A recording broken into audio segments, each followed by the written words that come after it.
What do you think of when you hear the words classical Rome or imperial Rome? Maybe you think of white marble buildings lined with columns, senators in bright white togas with thin purple stripes, centurions in armor with red capes. You probably picture the Rome of Julius Caesar, or maybe the Rome of Nero. But Rome of the Dark Ages was a very different place culturally. The Western Roman Empire declined in importance and eventually collapsed. Although paganism didn't disappear overnight, Christians, and in particular their leader, the Bishop of Rome, were gaining great political power. After the time of Constantine, who converted to Christianity and then decriminalized the religion, the relationship of the Bishop of Rome and the imperial court had been getting closer and closer. In time, the office of the Bishop of Rome would come to be known as the papacy. Modeled after the dynasties of the Roman emperors, the offices remain intact to this very day. As the vacuum of power became wider and wider in Western Europe, the Church fought tooth and nail to fill the void with its own officials and policies. As the culture of the Romans became monotheistic and Christian, many strange stories began to float about which sought to legitimize Christian beliefs and mythology. The Aeneid, the classical Roman propaganda tool, i.e., epic poem, commissioned by Augustus to legitimize his family's claim to imperial power, along with the tales of Romulus and Remus, defined what it was to be a Roman. For centuries, all Romans could be proud of their past. This is what it meant to be a Roman. But now, the Bible was on equal footing with the Aeneid in defining the Roman character. Such traditions bore forth so many wild contradictions that the early Christians invented stories to make them seem to coexist naturally. A book dated to the 1100s called Graphia Aureae Urbis Romae, Descriptions of the Golden City of Rome, actually state that after the biblical flood, men again became impious and arrogant towards the one true God, and had their language confounded in Babel. At that time, Noah and 3 of his sons packed up their things and moved to the 7 hills of Rome, of all places. They built a city on the Capitoline Hill. Then Italus, a mythological Greek king, and Aeneas, the hero of the Aeneid, moved to the area and founded a city next to Noah and his kids' city. Then Romulus showed up 433 years later to build defensive walls around all of the cities and called them Rome. Now that Rome was Christian, they even had a sort of prophetic founding story that linked them to the Jewish myths of the desert. That folktales would be circulating is not that bad, but the early Christians had much more devious schemes up their sleeves. In the 300s, the Emperor Constantine moved the capital of the Roman Empire to the city of Byzantium and renamed the city Constantinople.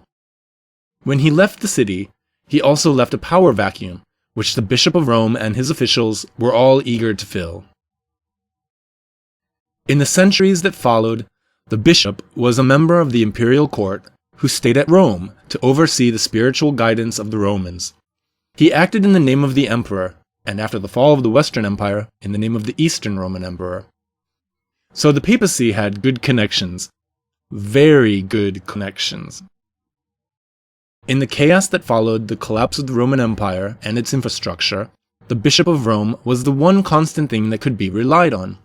He also became not just a symbol of power, but power itself, due to the close ties to the imperial house. Sometime in the mid-700s, under the papacy of Stephen II, a document called Donatio Constantini, the Donation of Constantine, appeared. The story goes that one day Constantine was busy running around persecuting Christians, when he came down with a bad case of leprosy. All of the emperor's horses and all of the emperor's men couldn't put Constantine back together again. Then the pagan emperor had a vision of Saint Peter and Saint Paul, who told him to go see the Bishop of Rome, who apparently was in the business of faith healing. The Pope was brought at once to the Lateran Palace and told the ailing emperor, "Only baptism will cure your leprosy." So, Constantine agreed to be baptized, and magically, his leprosy was healed. he immediately issued a proclamation declaring that Christianity should be practiced throughout the empire, and everyone should give 1/10 of their money to build new churches, because this was indeed the one true God. He donated the Lateran Palace to the Bishop of Rome for all posterity. Then he ran outside with a shovel and dug up 12 bucketfuls of dirt, one for each of the apostles, of course, and thus commenced the building of the original St. Peter's Basilica on Vatican Hill. Constantine then goes on to grant vast powers to the papacy. All judges and bishops are subject to the Bishop of Rome, thus the Catholic hierarchy was created.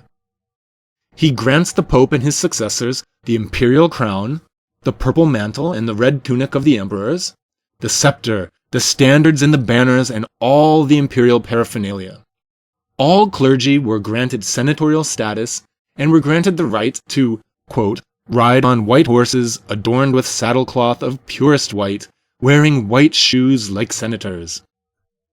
Then the emperor gave the Pope and his successors control over Judea, Greece, Asia, Thrace, Africa, as well as the city of Rome with Italy and the entire Western Empire.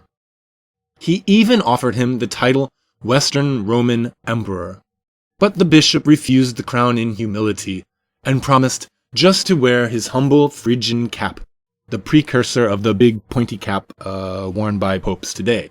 And since it's not fitting for the emperor to rule in the same city where St. Peter's successors ruled, Constantine decided to found Constantinople in the east and move his court there, away from the Pope. It's a nice story, but it simply is not true. Never happened. The document was a forgery. Constantine is made to refer to his victory over the Huns 50 years before they even appeared in Europe. He uses the word Pope, which wasn't in use for another 200 years. Terms reflecting feudal society, like fief, which didn't even exist in the economic system of Imperial Rome, were used. In truth, the emperor probably did give the Lateran Palace to the Bishop of Rome sometime around 310. This would have no negative, far-lasting consequences. But the flat-out lies in the forgery called the Donation of Constantine caused much mayhem and political wrangling, as well as all-out war in the centuries to come. It even caused a rift in the Eastern and Western Church, which eventually led to the official split of the Roman Catholic Church and the Eastern Greek Orthodox Church. Why would the emperor of the greatest empire in the world just hand over half of his territory and even give them justification for claiming superiority over the other half of the empire in later times to a religious leader of a religion that supposedly preaches humility? Well, he wouldn't. And he didn't.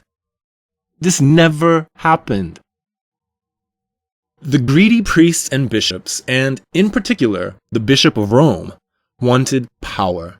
They wanted status. They wanted legal justification for their own hierarchy. They wanted legal justification for their land seizures. In short, they were greedy. They lied. They forged a document, and they used it to justify actions for centuries. They used it as their justification for supremacy over rulers of European kingdoms throughout the Middle Ages.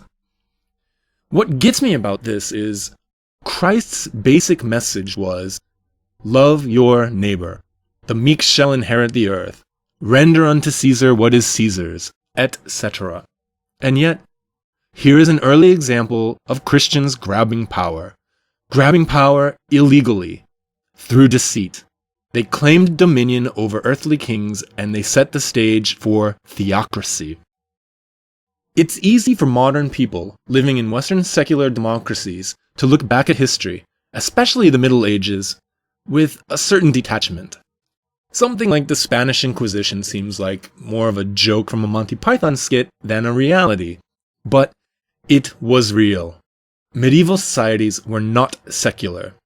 The Roman Empire wasn't exactly secular either, but it was tolerant of most religions.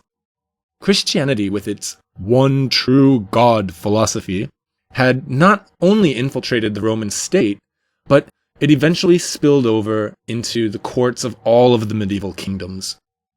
The donation of Constantine, a forgery, a lie, was one very big step towards theocracy in Europe.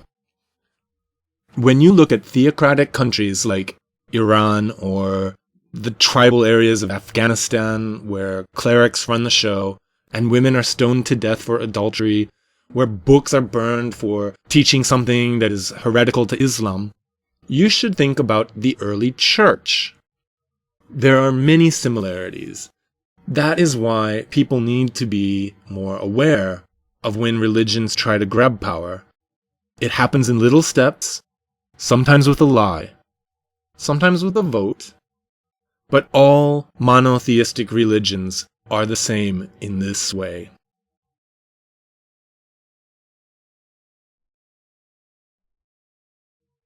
Other related videos will be coming soon. Some of the topics I will cover will be civilizing the barbarian, our Roman heritage, the roots of the Christian persecution complex, and Charlemagne's gift to Christianity. Maybe some more, if you guys like these. If you do like the video, be sure to rate it, favorite it, link it, and share it. Aw, yeah.